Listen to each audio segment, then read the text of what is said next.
ఒకప్పుడు జనాభా నియంత్రణ కోసం ప్రచారం చేసిన తాను ఇప్పుడు జనాభా పెంపును ప్రోత్సహిస్తున్నానని ముఖ్యమంత్రి చంద్రబాబు అన్నారు. ఇందులో భాగంగా మూడో సంతానం కలిగిన వెంటనే 30,000, నాలుగో బిడ్డకు 40,000 అందిస్తామని ఆయన ప్రకటించారు. పిల్లలే మన అసలైన సంపద, జనాభా పెరిగితేనే భవిష్యత్తులో అభివృద్ధికి ఆస్కారం ఉంటుందని సీఎం వ్యాఖ్యానించారు. శ్రీకాకుళం జిల్లా నరసన్నపేటలో నిర్వహించిన స్వర్ణాంధ్ర ప్రజావేదిక కార్యక్రమంలో శనివారం ఆయన పాల్గొన్నారు. ఈ సందర్భంగా ఉత్తరాంధ్ర అభివృద్ధి, తల్లికి వందనం, భూముల ప్రక్షాళన తదితర అంశాలపై ఆయన కీలక ప్రకటనలు చేశారు. అదే సమయంలో వైసీపీపై విరుచుకుపడ్డారు. గతంలో వైసీపీ పాలన ఒక ఉగ్రవాదం తరహాలో సాగిందని అన్నారు. వ్యవస్థలన్నింటినీ సర్వనాశనం చేశారు. దీపావళికి నరకాసురుడిని వధించినట్లుగానే మొన్నటి ఎన్నికల్లో రాష్ట్ర ప్రజలు అరాచక శక్తులను తరిమికొట్టారు అని చంద్రబాబు మండిపడ్డారు. నాడు కనీసం పారిశుద్ధ్యాన్ని సైతం పట్టించుకోలేదని మండిపడ్డారు. ప్రజావేదికపై స్వర్ణాంధ్ర సాధనకు సంబంధించి 2 విద్యార్థినీలు చేయించిన ప్రతిజ్ఞ సభికులను విశేషంగా ఆకట్టుకుంది. కంబకాయ గ్రామానికి చెందిన జెడ్పీహెచ్ఎస్ విద్యార్థిని భావనశ్రీ, బొరిగివలస గ్రామ జెడ్పీహెచ్ఎస్ కు చెందిన విద్యార్థికి రాజ్యలక్ష్మి వేదికపైకి వచ్చి గంభీరంగా ప్రతిజ్ఞ చదివారు. వారు చదువుతుండగా ముఖ్యమంత్రి చంద్రబాబుతో పాటు మంత్రులు, ఉన్నతాధికారులు, సభకు హాజరైన ప్రజలందరూ వారితో గొంతు కలిపారు. అనంతరం ఆ విద్యార్థిని సీఎం పాదాలకు నమస్కరించి ఆశీస్సులు తీసుకున్నారు. ఈ సందర్భంగా సీఎం వారిని ఆప్యాయంగా పలకరించారు. ఏపీలో కూటమి ప్రభుత్వం సరికొత్త పొదుపు సూత్రంతో దూసుకుపోతుంది. ప్రధాని మోదీ పిలుపుతో సీఎం చంద్రబాబు తన కాన్వాయ్ని కేవలం 4 వాహనాలకే పరిమితం చేశారు. అమరావతి సచివాలయానికే కాదు, శ్రీకాకుళం జిల్లా నరసన్నపేట పర్యటనలోనూ స్వర్ణాంధ్ర కార్యక్రమం కోసం తామ్రపల్లికి కూడా ఆయన 4 వాహనాలతోనే ప్రయాణించి ఇంధన పొదుపుకు సరికొత్త రూట్ మ్యాప్ చూపించారు. టీడీపీ ఎంపీ కలిశెట్టి అప్పలనాయుడు దార్శనికత ఇప్పుడు దేశవ్యాప్తంగా ట్రెండింగ్ అవుతోంది.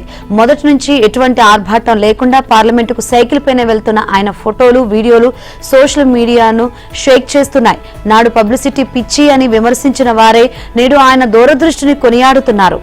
మరోవైపు మచిలీపట్నంలో స్వచ్ఛ ఆంధ్ర కార్యక్రమంలో భాగంగా రైతు బజార్కు ఎలక్ట్రిక్ సైకిల్ పై వెళ్లారు మంత్రి కొల్లు రవీంద్ర. అటు చిలకలూరుపేటలో MLA Prathipati Pullarao electric scooter పై పర్యటించి అందరినీ ఆశ్చర్యపరిచారు. ఇక సాలూరులో మంత్రి గుమ్మడి సంధ్యారాణి బైక్ పై ప్రయాణించారు. ఇదే స్ఫూర్తితో Krishna milk union chairman Chalasani Anjaneyulu Hanuman junction నుంచి ఉమామహేశ్వరపురం వరకు స్వయంగా సైకిల్ తొక్కుతూ వెళ్లి పాడి రైతులతో సమావేశమయ్యారు. మొత్తంగా పొదుపు మంత్రంలో భాగంగా మార్పు ప్రజా ప్రతినిధుల నుంచి వస్తుండటంతో సామాన్యుల్లో హర్షం వ్యక్తమవుతోంది. మోదీ ప్రభుత్వ అసమర్థ పాలన, అనాలోచిత విధానాల కారణంగా దేశ ఆర్థిక వ్యవస్థ కుదేలైందని సీఎం రేవంత్ రెడ్డి విరుచుపడ్డారు. పెట్రోల్, డీజిల్ ధరల పెంచుతూ మోదీ సర్కార్ తీసుకున్న నిర్ణయం ఏమాత్రం సమర్థనీయం కాదన్నారు. దీనివల్ల అనేక రంగాలపై వ్యతిరేక ప్రభావం పడుతుందని, నిత్యావసరాల ధరలు పెరిగి సామాన్యుల పాలిట పిడుగుపాటులా పరిణమిస్తుందని ఎక్స్ వేదికగా ఆవేదన వ్యక్తం చేశారు. ఆత్మ నిర్భర్ కేవలం ఓట్లు రాల్చే నినాదమే తప్ప ఫలితాలు తెచ్చిన పాలసీ కాదని అన్నది తేలిపోయిందని ఎద్దేవా చేశారు. చిన్న మధ్య తరహా పరిశ్రమలు దెబ్బతిన్నాయని, యువత ఉపాధికి గ్యారంటీ లేని పరిస్థితి దాపురించిందని, రైతుల ఆదాయాలు రెట్టింపు చేస్తామన్న హామీ వట్టి మాటగా మిగిలిందన్నారు. గత 10 ఏళ్లుగా రూపాయి విలువ పతనమవుతూ వస్తుంది. ఇప్పుడు ఆ పతనం పరాకాష్ఠకు చేరింది. ఈ పరిస్థితుల్లో ఇరాన్, ఇజ్రాయిల్ యుద్ధాన్ని సాకుగా చూపి పెట్రోల్, డీజిల్ రేట్లను పెంచడం సామాన్యుల నడ్డి విరచడమే. ప్రపంచంలో భారత్ను 3వ అతిపెద్ద ఆర్థిక వ్యవస్థగా నిలిపామని ఘనంగా ప్రకటించుకున్న మోదీ సర్కార్ ఈ నిర్ణయాన్ని ఎలా సమర్థించుకుంటుంది? ఇటీవల జరిగిన 4 రాష్ట్రాల, 1 కేంద్ర పాలిత ప్రాంతం ఎన్నికలకు ముందు మోదీ ప్రభుత్వం పెట్రోలియం ఉత్పత్తుల ధరలు పెంచబోమని పదే ప్రకటించింది. ఆ రాష్ట్రాల ఎన్నికల ఫలితాలు వచ్చి 10 రోజులు కూడా గడవక ముందే లీటర్కు 3కు పైగా ధరలు పెంచడం ప్రజల నమ్మకాన్ని వంచడమే. కేవలం ఓట్ల కోసం, ఎన్నికలలో విజయం కోసం మోదీ అబద్దాలు చెబుతున్నారని ప్రజలు భావిస్తున్నారు. ఇది విశ్వాసఘాతకమే అవుతుందని ధ్వజమెత్తారు. పెంచిన ఇంధన ధరలను తక్షణమే కేంద్రం ఉపసంహరించుకోవాలని డిమాండ్ చేశారు. పోక్సో కేసులో ఆరోపణలు ఎదుర్కొంటున్న కేంద్ర మంత్రి బండి సంజయ్ కుమారుడు బండి భగీరథను సైబరాబాద్ పోలీసులు అరెస్ట్ చేశారు. నార్సింగి పరిధిలోని టీఎస్పీఏ వద్ద రాత్రి 8:15 భగీరథను అరెస్ట్ చేసినట్లు విచారణ నిమిత్తం ఎస్ఓటీ పోలీసుల బృందం అతన్ని పేట్ బషీరాబాద్ పోలీస్ స్టేషన్ కు తరలించినట్లు Cyberabad police commissioner M Ramesh తెలిపారు. శనివారం రాత్రి 9:05 బండి భగీరథ్ ముఖానికి మాస్క్, తెల్లని హుడీ ధరించి పేట్ బషీరాబాద్ పోలీస్ స్టేషన్ కు చేరుకున్నాడు. మఫ్టీలో ఉన్న పోలీసుల సమక్షంలో 4 వాహనాల్లో 5 న్యాయవాదులతో కలిసి పోలీసుల ఎదుట హాజరయ్యాడు. భగీరథ్ వచ్చిన 5 నిమిషాలకు విచారణ అధికారి కూకట్పల్లి డీసీపీ రితరాజు పిఎస్ కు చేరుకున్నారు. 2.5 గంటల పాటు భగీరథను విచారించారు. అనంతరం వైద్య పరీక్ష నిర్వహించి అర్ధరాత్రి మేడ్చల్ జిల్లా మేజిస్ట్రేట్ ఎదుట హాజరుపరిచారు. కేసు పూర్వాపరాలను, పోలీసుల రిపోర్టును పరిశీలించిన మేజిస్ట్రేట్ భగీరథ్ కు 14 రోజుల రిమాండ్ విధించారు. అనంతరం పోలీసులు అతన్ని చర్లపల్లి జైలుకు తరలించారు. దీంతో శనివారం ఉదయం నుంచి బండి భగీరథ్ అరెస్టుపై నెలకొన్న ఉత్కంఠ వేడింది.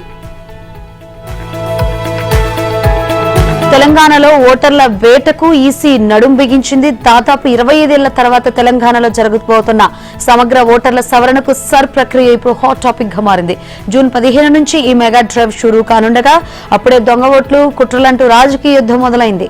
ఇక తెలంగాణలో దాదాపు 3.39 కోట్ల మంది ఓటర్ల వివరాల సవరణకు సర్ ప్రక్రియ వచ్చే నెల 15న షురూ కానుంది. జూన్ 25 నుంచి జూలై 24 వరకు 35,985 మంది బిఎల్ఓలు ఇంటింటి వచ్చి ఎన్యూమరేషన్ ఫామ్లు ఇస్తారని రాష్ట్ర ప్రధాన ఎన్నికల అధికారి సుదర్శన్ రెడ్డి తెలిపారు. జూలై 31న ముసాయిదా జాబితా విడుదల చేసి అభ్యంతరాల స్వీకరణ అనంతరం అక్టోబర్ 1న తుది జాబితా ప్రకటిస్తామన్నారు. పట్టణ ప్రాంతాల్లో ఇళ్లకు తాళాలు వేసి ఉండడం, ఓటర్లు ఇళ్లు మారడం వంటి సవాళ్లను అధిగమించేందుకు ముందస్తు ప్రణాళికలు సిద్ధం చేశారు.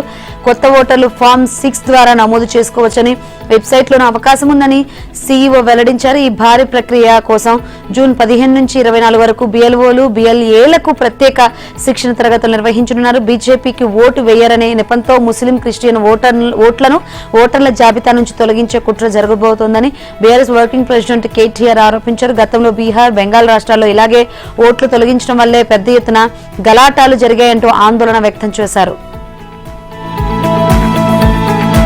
తూర్పు తీరంలో నాలెడ్జ్ సిటీగా అభివృద్ధి చెందుతున్న విశాఖ నగరంలో శాంతి భద్రతల పరిరక్షణకు పోలీస్ శాఖ అధిక ప్రాధాన్యం ఇస్తోందని డీజీపీ హరీష్ కుమార్ గుప్తా అన్నారు. నగర పోలీస్ కమిషనరేట్ అధికారులు అభివృద్ధి చేసిన వైజాగ్ సిటీ పోలీసు వెబ్సైట్ ను శనివారం ఆయన ప్రారంభించారు. 2000 సంవత్సరం ఆరంభంలో హైదరాబాద్ ఎలా అభివృద్ధి చెందిందో ఇప్పుడు విశాఖ నగరం కూడా అదే మాదిరిగా అభివృద్ధి చెందుతుందని డీజీపీ హరీష్ కుమార్ గుప్తా అన్నారు.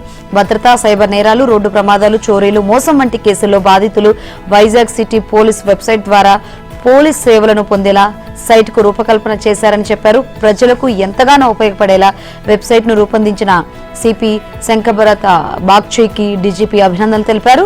అనంతరం విధి నిర్వహణలో ఉత్తమ ప్రతిభ చూపిన పోలీసులకు డీజీపీ సిల్వర్ డిస్క్ అవార్డును డీజీపీ చేతుల మీదుగా అందజేశారు. ఇక మహిళల భద్రత ప్రతి ఒక్కరి బాధ్యత. మహిళలకు రక్షణ కల్పించేందుకు పోలీస్ శాఖ అధిక ప్రాధాన్యం ఇస్తుందని డీజీపీ హరీష్ కుమార్ గుప్తా తెలిపారు. ఐజీ స్థాయి అధికారి పర్యవేక్షణలో శక్తి బృందాలు పనిచేస్తున్నాయని అన్నారు. ఏదైనా సమాచారం అందితే 5 నుంచి 8 నిమిషాల్లో బాధితుల వద్దకు చేరుకొని సహాయం అందజేస్తున్నామని చెప్పారు. సైబర్ నేరాలను కట్టడి చేయడంపై దృష్టి సారించాల్సిన అవసరం ఉందన్నారు. విద్యుత్ వినియోగం బిల్లింగ్ లో పారదర్శకత, వినియోగదారుల్లో జవాబుదారీతనం పెంచేందుకు ప్రీపెయిడ్ బిల్లింగ్ విధానాన్ని అమలు చేయాలని ఏపీ విద్యుత్ శాఖ నిర్ణయించింది. దీనిలో భాగంగా ఇప్పటికే ప్రభుత్వ కరెంటు సర్వీసులకు స్మార్ట్ మీటర్లు అమర్చారు. వాటిని ప్రీపెయిడ్ విధానంలోకి మార్చడమే తరువాయి. దక్షిణ ప్రాంత విద్యుత్ పంపిణీ సంస్థ పరిధిలో జూన్ 1 నుంచి ప్రీపెయిడ్ విధానానికి శ్రీకారం చుట్టనున్నారు. క్రమేణా వాణిజ్య, గృహ వినియోగదారులకు స్మార్ట్ మీటర్లు ఏర్పాటు చేసి ప్రీపెయిడ్ విధానాన్ని అమలు చేసేందుకు విద్యుత్ పంపిణీ సంస్థలు సిద్ధమవుతున్నాయి. కేంద్ర ప్రభుత్వ ఆదేశాల మేరకు ప్రభుత్వ విద్యుత్ సర్వీసుల విద్యుత్ వినియోగం బిల్లింగ్ లో పారదర్శకతను పెంచేందుకు స్మార్ట్ మీటర్లను ప్రీపెయిడ్ స్మార్ట్ మీటర్లుగా మార్చాలని డిస్కంలు నిర్ణయించాయి. ముందుగా ఇప్పటికే స్మార్ట్ మీటర్లను ఏర్పాటు చేసిన ప్రభుత్వ కార్యాలయాలు, వాటర్ వర్క్స్, వీధి దీపాలు తదితర సర్వీసులను ప్రీపెయిడ్ గా మార్చనున్నాయి. ఏపీలోని 3 డిస్కంల పరిధిలోని కొన్ని ప్రభుత్వ సర్వీసులను ఇప్పటికే ప్రయోగాత్మకంగా ప్రీపెయిడ్ విధానంలోకి మార్చారు. ఇందులో ఏపీ సిపిడిసిఏఎల్ పరిధిలో 925 సర్వీసులున్నాయి. డిస్కంల విద్యుత్ కొనుగోలు సామర్థ్యంపై ఒత్తిడి లేకుండా చేసేందుకు ప్రీపెయిడ్ మీటర్లను తప్పనిసరిగా అమర్చాలని కేంద్రం స్పష్టం చేసింది. ఈ నిర్ణయానికి అనుగుణంగా డిస్కంలు ఈ ప్రక్రియను వేగవంతం చేస్తున్నాయి. చేయూత పెన్షన్ల విషయంలో తెలంగాణలో భారీ ప్రక్షాళన కార్యక్రమం మొదలుపెట్టింది. పెన్షన్ల జాబితా మృతుల పేర్లను తొలగించే పనిని ప్రారంభించింది. ఇందుకోసం లబ్ధిదారుల లైవ్ అథెంటిఫికేషన్ తప్పనిసరి చేసింది. చేయూత లబ్ధిదారులు తాము జీవించే ఉన్నామని వేలిముద్ర, ముఖ గుర్తింపు ద్వారా నిరూపించుకోవాలి. అందుకోసం ప్రతి లబ్ధిదారు సమీపంలోని క్షేత్రస్థాయి సిబ్బంది వద్దకు వెళ్లి తమ వివరాలను ఇవ్వాలని ప్రభుత్వ వర్గాలు సూచించాయి. ఈ కార్యక్రమం ఈ నెల 15వ తేదీన ప్రారంభమైంది. వచ్చే నెల 15వ తేదీ వరకు కొనసాగుతుంది. రాష్ట్రంలో ప్రస్తుతం 10 విభాగాలు చేయూత పెన్షన్లు ఇస్తున్నారు. వృద్ధాప్య, వితంతు, దివ్యాంగులు, ఒంటరి మహిళలు, బీడీ, చేనేత, కల్లుగీత కార్మికులు, ఎయిడ్స్ బాధితులు, బోధకాలు, కిడ్నీ డయాలసిస్ రోగులకు ఈ పెన్షన్లు అందిస్తున్నారు. సాధారణ కేటగిరీలకు ఈ 2016 రూపాయలు ఇస్తుండగా దివ్యాంగులకు 4016 రూపాయల చొప్పున ఇస్తున్నారు. ఈ పెన్షన్ల కోసం ప్రభుత్వం ప్రతి నెల సుమారు 950 నుంచి 1000 కోట్ల వరకు ఖర్చు చేస్తుంది. చేయూత పథకానికి బడ్జెట్లో 14,861 కోట్లు కేటాయించింది. ఈ పథకం కింద 42.23 లక్షల పెన్షన్లు పొందుతున్నారు. చేయూత పెన్షన్లు కొన్ని చోట్ల పెద్ద ఎత్తున దుర్వినియోగం అవుతున్నాయని ప్రభుత్వం గుర్తించింది. ముఖ్యంగా లబ్ధిదారులు మరణించిన తర్వాత కూడా వారి బ్యాంకు ఖాతాలో పెన్షన్ డబ్బులు జమ అవుతున్నాయి. వారి కుటుంబీకులు, బంధువులు ఈ సొమ్మును తీసేసుకుంటున్నారు. ఈ నేపథ్యంలో లబ్ధిదారుల్లో ఎంతమంది మరణించారని లెక్క తేల్చాలని సర్కార్ నిర్ణయించింది. అందుకోసం ప్రత్యేక యాప్ ను కూడా రూపొందించింది. లబ్ధిదారులు బతికుంటే లైవ్ అథెంటికేషన్ ద్వారా ధృవీకరించుకోవాలి. పట్టణాల్లో వార్డు అధికారులు, పల్లెల్లో పంచాయతీ కార్యదర్శులకు ఈ బాధ్యతను సర్కార్ అప్పచెప్పింది. మరోవైపు జూన్ 2 నుంచి రాష్ట్రంలో కొత్తగా మరో 2 లక్షల మందికి చేయూత పెన్షన్లు అందించనున్న నేపథ్యంలో ముందుగా అనర్హులను ఏరి వేయాలని సర్కార్ భావిస్తోంది.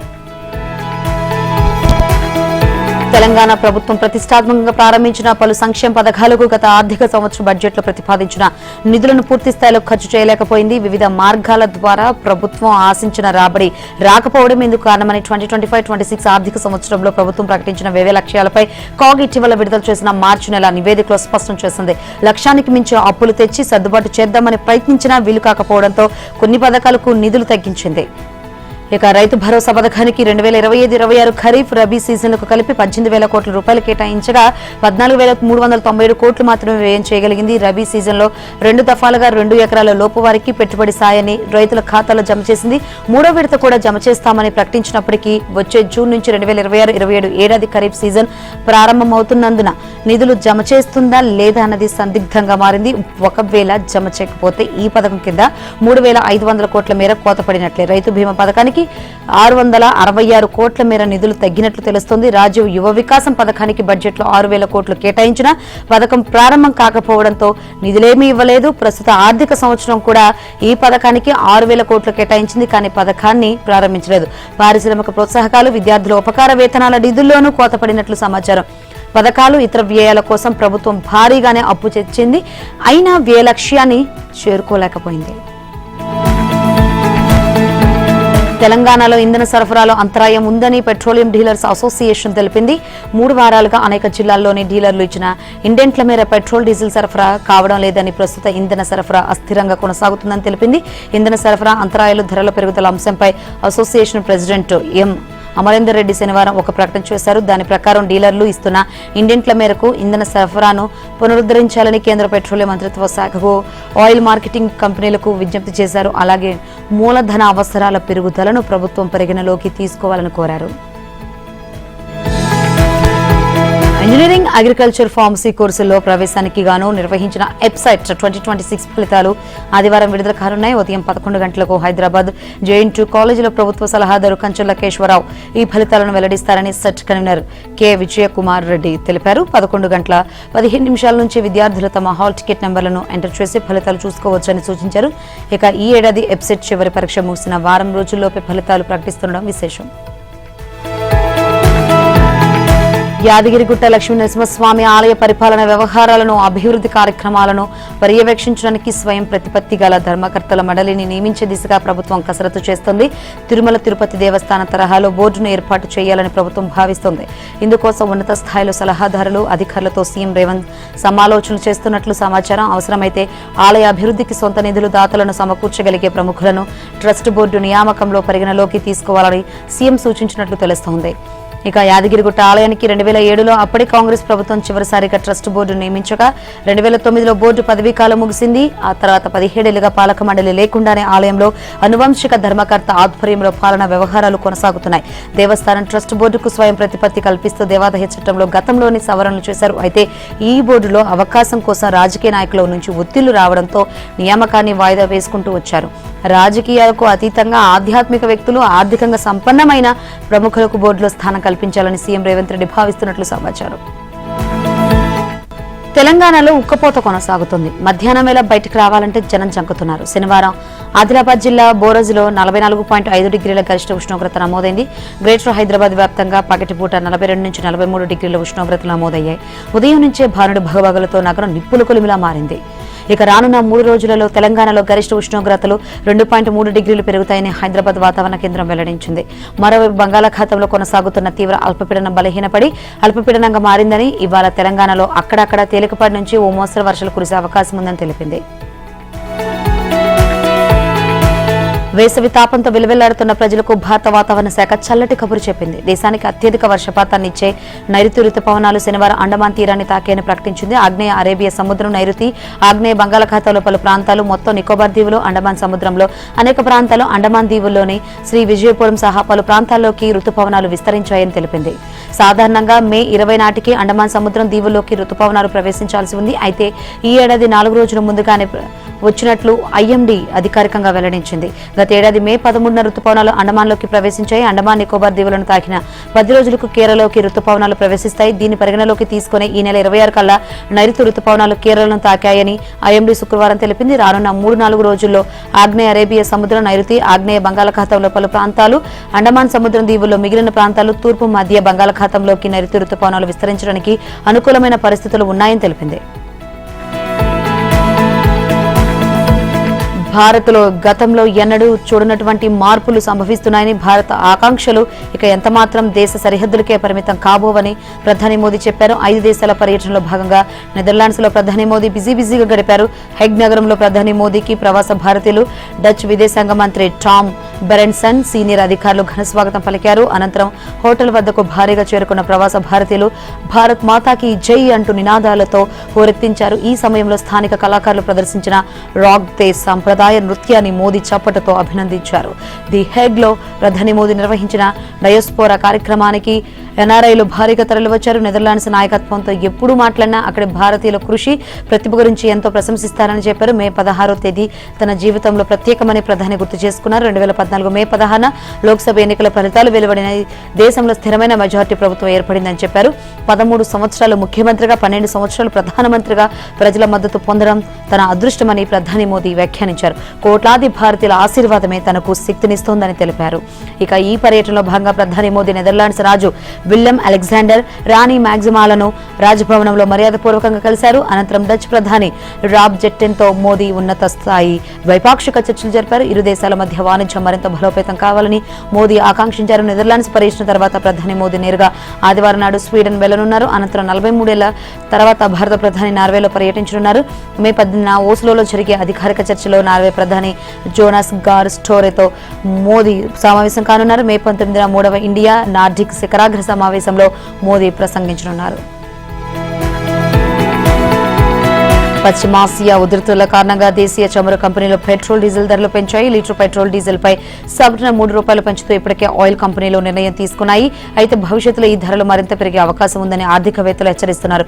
అమెరికా, ఇరాన్ ఉద్రిక్తతలు ఇంకా చల్లారలేదని, దీంతో రాబోయే రోజుల్లో ఇంధన ధరలు ఇప్పుడు పెంచిన దానికంటే మరో 3 రెట్లు అదనంగా పెంచవచ్చని అంచనా వేస్తున్నారు. ఇక చమురు కంపెనీలు ప్రస్తుతం ఎదుర్కొంటున్న ఆర్థిక నష్టాల నుంచి బయటపడడానికి ₹3 పెంపు చాలదని, లీటర్ పెట్రోల్, డీజిల్ పై మరో ₹10 వరకు పెరుగుతుందని ఎంకే గ్లోబల్ సంస్థ అంచనా వేసింది. అయితే ఒకేసారి ప్రజలపై భారాన్ని మోపితే తీవ్ర ఇబ్బందులు ఎదుర్కోవడంతో పాటు ప్రభుత్వంపై వ్యతిరేకత వస్తుందని చెబుతుంది. ఈ పెంపు త్వరలో ఒకసారి లేదా 2-3 వారాల్లో దశలవారీగా ఉండొచ్చని ఎంకే సంస్థ తెలిపింది. ఈ విపత్కర పరిస్థితుల కారణంగా ఇంధన ధరలను 3కి పెంచక తప్పలేదు. అయినప్పటికీ ఈ స్వల్ప పెరుగుదల కంపెనీలు రోజువారీ నష్టాలను కొంతమేర తగ్గించేదే తప్ప పూర్తిగా తొలగించలేకపోయింది. త్వరలో మరోసారి వడ్డన తప్పదని స్పష్టం చేసింది. పశ్చిమాసియాలో నెలకొన్న భౌగోళిక, రాజకీయ ఉద్రిక్తతలు, నిరంతర సంక్షోభాల వల్ల అంతర్జాతీయ మార్కెట్లో ముడి చమురు సరఫరాపై తీవ్ర ఒత్తిడి నెలకొంది. దీంతో ధరల పెరుగుదలను నియంత్రించడానికి కేంద్ర ప్రభుత్వం పెట్రోల్, డీజిల్ పై ఎక్సైజ్ సుంకం వసూలను తాత్కాలికంగా నిలిపివేసింది. అలాగే ప్రభుత్వ రంగ చమురు కంపెనీలు కూడా తమ లాభాలను వదులుకొని అధిక వ్యయాన్ని సొంతంగా భరించే నష్టాలు రోజురోజుకు అధికమవడంతో త్వరలో మరోసారి ధరలు పెంచేందుకు సిద్ధమవడం వినియోగదారుల్లో ఆందోళన మొదలైంది. 5 రాష్ట్రాల్లో ఎన్నికలు ముగిసిన తర్వాత కేంద్ర ప్రభుత్వం పెట్రోల్ ధరలు పెంచుతుందని విపక్షాలు ఆరోపిస్తున్నాయి. దేశవ్యాప్తంగా మరోసారి పాల ధరలను పెంచేందుకు సంస్థలు సిద్ధమయ్యాయి. ఇప్పటికే కొన్ని కంపెనీలు ₹2 మేర పెంచగా అదే బాటలో మరిన్ని కంపెనీలు నడిచేందుకు సిద్ధమైనట్లు సమాచారం. ఇక ఇంధనం, వంట గ్యాస్, పాల ధరల పెరుగుదల వల్ల రాబోయే నెలలో రిటైల్ ద్రవ్యోల్బణం సైతం 0.42% మేర పెరిగే 4.2% మేర పెరిగే అవకాశం ఉందని ఆర్థికవేత్తలు హెచ్చరిస్తున్నారు. దేశవ్యాప్తంగా CBS ఈ పాఠశాలలు, అనుబంధ స్కూళ్లలో చదివే 9-10 తరగతుల విద్యార్థులకు త్రిభాష విధానం తప్పనిసరి కానుంది. 2026-27 విద్యా సంవత్సరం నుంచి విద్యార్థులు తప్పనిసరిగా 3 భాషలకు సంబంధించిన సబ్జెక్టులను అధ్యయనం చేయాల్సి ఉంటుంది. ఈ మేరకు జాతీయ విద్యా విధానం 2020ని అనుసరించి CBSE బోర్డు కీలక మార్పులు చేసింది. 2026-27 విద్యా సంవత్సరంలో 9-10 తరగతుల NCERT సిలబస్ను సమీక్షించిన తర్వాత బోర్డు త్రిభాష విధానంపై నిర్ణయం తీసుకున్నట్లు శుక్రవారం విడుదల చేసిన నోటిఫికేషన్లో వివరించింది. దీని ప్రకారం R1, R2, R3గా పేర్కొనే 3 భాషలను 9-10 తరగతుల విద్యార్థులు జూలై 1 నుంచి తప్పనిసరి చదవాలి. ఈ 3 భాషల్లో 2 ఖచ్చితంగా స్థానిక భారతీయ భాషలు ఉండాలి. 3వ భాషగా విద్యార్థులు తమ అభిరుచి మేరకు విదేశీ భాషను ఎంపిక చేసుకోవచ్చు. ఒకవేళ 3 భారతీయ భాషలు ఎంచుకుంటే అదనంగా మరో విదేశీ భాషను ఎంపిక చేసుకోవచ్చని CBSE తెలిపింది. ప్రస్తుత విద్యా సంవత్సరం ఏప్రిల్లోనే ప్రారంభమైనప్పటికీ త్రిభాష విధానం వర్తిస్తుందని స్పష్టం చేసింది. నీట్ పరీక్ష ప్రశ్నపత్రం దానిని రూపొందించిన కమిటీలోని సభ్యుల నుంచే నీట్గా లీక్ అయిన వైనం వెలుగులోకి వస్తోంది. లీకేజ్ సూత్రధారి నీట్ కమిటీలో రసాయన శాస్త్ర నిపుణుడిగా ఉన్న PV కులకర్ణిని CBI అధికారులు శుక్రవారం అరెస్ట్ చేశారు. జీవన శాస్త్ర నిపుణురాలు మనీషా మంధేరాను శనివారం ఢిల్లీలో అదుపులోకి తీసుకున్నారు. దీంతో నీట్ కేసులో అరెస్టుల సంఖ్య 8కి చేరింది. PV కులకర్ణి విచారణలో వెల్లడైన అంశాల ఆధారంగా CBI అధికారులు దర్యాప్తు కొనసాగిస్తున్నారు. నీట్ ప్రశ్నపత్రం రూపకల్పన కమిటీలో సభ్యులుగా ఉన్న నిపుణులకు సంబంధిత సబ్జెక్టుకు సంబంధించిన ప్రశ్నలని తెలిసి ఉంటాయి. ప్రశ్నపత్రంలోని మొత్తం అన్ని సబ్జెక్టుల ప్రశ్నలు తెలిసే అవకాశం తక్కువ. ఈ క్రమంలోనే కీలక సూత్రధారి PV కులకర్ణి ఇతర సబ్జెక్ట్ నిపుణులతో కలిసి లీకేజీకి పాల్పడినట్లుగా CBI అధికారులు గుర్తించారు. మహారాష్ట్రలోని లాతూర్కు చెందిన PV కులకర్ణికి రసాయన శాస్త్ర ప్రశ్నలు తెలిసి ఉండగా మనీషా మంధారే వద్ద వృక్ష జంతు శాస్త్రాలకు సంబంధించిన ప్రశ్నలున్నాయి. కులకర్ణి తరహాలోనే మనీషా మంధారే కూడా పూణేకు చెందిన మనీషా వాగ్మారే సాయంతో విద్యార్థులను సమీకరించి లక్షల కొద్దీ సొమ్ము తీసుకున్నారని CBI అధికారులు గుర్తించారు. ఆ విద్యార్థులకు పూణేలోని తన ఇంట్లోనే ప్రత్యేకంగా కోచింగ్ క్లాసు నిర్వహించి నీట్ ప్రశ్నలకు సమాధానాలు ప్రాక్టీస్ చేయించారని తేల్చారు. ఆ కోచింగ్ తీసుకున్న అభ్యర్థుల నోట్ పుస్తకాల్లో రాసుకున్న ప్రశ్నలు నీట్ పేపర్లోని ప్రశ్నలతో సరిపోలాయని అధికారులు వెల్లడించాయి. ఇక త్వరలో మరిన్ని అరెస్టులు జరగవచ్చని అధికారులు భావిస్తున్నారు. విదేశీ మారక ద్రవ్యం ఆదా చేయడం లక్ష్యంగా వెండి దిగుమతులపై కేంద్రం ఆంక్షలు విధించింది. ప్రస్తుతం స్వేచ్ఛగా దిగుమతి చేసుకునేందుకు అవకాశం ఉన్న ఫ్రీ కేటగిరీ నుంచి వెండిని కఠిన నియంత్రణలు అమలు చేసే రిస్ట్రిక్టెడ్ కేటగిరీకి మార్చింది. ఈ నిర్ణయం వెంటనే అమల్లోకి వస్తుందని ప్రకటించింది. దీంతో మార్కెట్లో వెండి సరఫరా తగ్గి ధరలు పెరిగే అవకాశం ఉందని నిపుణులు చెబుతున్నారు. కేంద్రం ఇప్పటికే బంగారం దిగుమతులపై కస్టమ్స్ సుంకాన్ని 6% నుంచి 15% పెంచింది. ఇప్పుడు వెండిని రిస్ట్రిక్టెడ్ కేటగిరీలోకి మార్చడంతో సరఫరాపై ప్రభావం పడుతుంది. ఇకపై వెండి దిగుమతి చేసుకునే వారికి తప్పనిసరిగా ప్రత్యేక లైసెన్స్ ఉండాలి. దిగుమతి కోసం ముందే ప్రభుత్వం అనుమతి తీసుకోవాలి. పైగా ఈ దిగుమతులకు రిజర్వ్ బ్యాంకు మార్గదర్శకాలను అనుసరించాల్సి ఉంటుంది. అనేక సినిమాల్లో ఎన్నో పాత్రలు పోషించిన జోసెఫ్ విజయ్ తమిళనాడు ముఖ్యమంత్రి హోదాలో అచ్చం ఒక ప్రభుత్వ అధికారి తరహాలో వ్యవహరిస్తున్నారు. విజయ్ అంతకు ముందు వరకు తెల్ల చొక్కా, కలర్ ప్యాంట్తో కనిపించేవారు. కానీ సీఎంగా ప్రమాణ స్వీకారం చేసిన నాటి నుంచి డ్రెస్ మార్చేశారు. వైట్ షర్ట్ పై బ్లాక్ బ్లేజర్, బ్లాక్ ప్యాంట్ ధరిస్తున్నారు. ప్రతిరోజు టంచనగా సచివాలయానికి వస్తున్నారు. అది కూడా ఆఫీస్ టైంకు పావు గంట ముందే. అంతేకాదు రోజు ప్రభుత్వ ఉద్యోగుల్లాగే ఇంటి నుంచి లంచ్ బాక్స్ తెచ్చుకుంటున్నారు. భోజన విరామ సమయంలో తన ఛాంబర్లోనే మధ్యాహ్న భోజనం ముగించి మళ్లీ విధులకు హాజరవుతున్నారు. ఎన్నికల సమయంలో ప్రజలకు ఇచ్చిన హామీల అమలుకు అవసరమైన ఆర్థిక వనరులను సమకూర్చోవడంపై ప్రత్యేక దృష్టి సారిస్తున్నారు. కీలక ఫైళ్లను పరిశీలిస్తూ ఉన్నతాధికారులతో సమీక్ష నిర్వహిస్తూ బిజీగా గడుపుతున్నారు. అయినా జయలలిత, పళనిస్వామి, స్టాలిన్ తమ కుర్చీలో వీపు తలను ఆనించే చోట టర్కీ టవల్ లేకుండా సచివాలయంలో రోజువారీ కార్యకలాపాలు నిర్వహించారు. తాజాగా విజయ్ కుర్చీలో టర్కీ టవల్ మళ్లీ ప్రత్యక్షమైంది. ఇది బ్రిటిష్ సంస్కృతి అని, దీనికి స్వస్తి పలకాలని 14 ఏళ్ల పర్యావరణ కార్యకర్త లిసీ ప్రియా గంగుజం ఈ నెల 14న సోషల్ మీడియా పేజీలో విజయ్ని ట్యాగ్ చేసి ఓ పోస్ట్ చేశారు. కాగా శుక్రవారం విడుదల చేసిన ఫోటోల్లో ఆయన కుర్చీపై టర్కీ టవల్ కనిపించలేదు. ఈ నెల 22న జరగనున్న Sunrisers Hyderabad Bengaluru Royal Challengers match కు సంబంధించి టికెట్ల పేరుతో ఓ ముఠా సైబర్ మూసలకు పాల్పడుతుంది. అభిమానుల క్రేజ్ ను ఆసరాగా చేసుకుని ఫేక్ యాప్స్ వెబ్సైట్లతో ఈ ముఠా దోపిడీకి పాల్పడుతుంది. అధికారిక టికెటింగ్ యాప్ ను పోలిన నకిలీ యాప్స్ సృష్టించి ఈ మోసాలకు తెరలేపారు. తక్కువ ధరలకే ఐపీఎల్ టికెట్లు ఇస్తామని సోషల్ మీడియాలో ప్రకటనలు ఇస్తూ ఎరవేస్తున్నారు. మరోవైపు పేమెంట్ చేసిన తర్వాత టికెట్లు రాకపోవడంతో టికెట్ అభిమానులు కంగుతింటున్నారు. మరోవైపు ఈ మోసాలపై సిపి సజ్జనార్ సోషల్ మీడియా వేదికగా క్రికెట్ అభిమానులను అలర్ట్ చేశారు. ఇటువంటి వాటిపై అప్రమత్తంగా ఉండాలని సూచించారు. ఇలాంటి ఫేక్ లింకులు క్లిక్ చేస్తే డబ్బులు గల్లంతయ్యే ప్రమాదం ఉందని పోలీసులు హెచ్చరించారు. ఇటువంటి లింకులపై క్లిక్ చేయడం ద్వారా బ్యాంకింగ్ వివరాలు సైబర్ నేరగాళ్ల చేతికి వెళ్లే అవకాశం ఉందని పోలీసులు హెచ్చరించారు. సోషల్ మీడియాలో వచ్చే అనధికారిక లింకులను నమ్మొద్దని సూచించారు. వరుసగా 5 మ్యాచ్లు గెలిచి టాప్ 2లో ఉన్న గుజరాత్ టైటన్స్ కు కోల్కతా నైట్ రైడర్స్ షాక్ ఇచ్చింది. గిల్ సేనపై కేకేఆర్ జట్టు 29 పరుగుల తేడాతో గెలిచింది. 248 పరుగుల భారీ లక్ష్యంతో ఛేదనకు దిగిన గుజరాత్ 20 ఓవర్లలో 4 వికెట్లు కోల్పోయి 218 పరుగులకు పరిమితమైంది. శుభ్మన్ గిల్, జోస్ బట్లర్, సాయి సుదర్శన్ అర్ధశతకాలతో చెలరేగినప్పటికీ భారీ టార్గెట్ కావడంతో వారి పోరాటం సరిపోలేదు. కోల్కతా బౌలర్లు సునీల్ సరెన్ 2, సౌరభ్ దుబే, కామరూన్ గ్రీన్ ఒక్కో వికెట్ తీశారు.